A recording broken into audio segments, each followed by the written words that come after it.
The bombshell dropped in front of dozens of people who had shown up for Andrew Blankenship's sentencing. He had pleaded guilty in February to aggravated vehicular homicide, among other charges, and was facing 33 years in prison. The prosecution says Blankenship was drunk, driving without headlights, and going up to 100 miles per hour when he crashed into a broken-down car on the shoulder of I-275 in Anderson Township near the Kellogg exit. The driver of the broken-down car, Janaea Glover, Richard Glazer, who had pulled over to help her, and a tow truck driver, Keith Skaggs, all died. When Blankenship pleaded guilty, it was in front of Judge Tom Heekin, a Democrat. But a few months later, Heekin went on extended leave, and Republican Judge Robert Ruhlman took the case. Based upon the nature of Judge Heekin, the one taking the plea and the circumstances before the court is now, I'd be asking the court to allow us to withdraw the plea. I know the victim's families,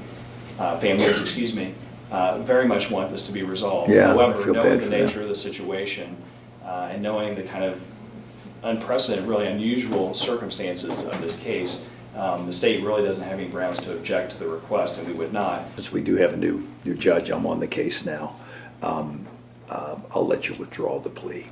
Ken Katkin teaches law at NKU. He says a change of judges is an accepted reason to change pleas, but it's a gamble. You can play the averages, but you can really never know how any judge is going to sentence in any particular case, regardless of whether they are considered politically left or right. Yeah, I would say that. Well, the families of the victims were visibly upset with the change of plea. They chose not to speak with the media about the decision after the hearing. Now, Judge Ruhlman alluded to discussions that were taking place between the prosecution and the defense working towards a plea deal.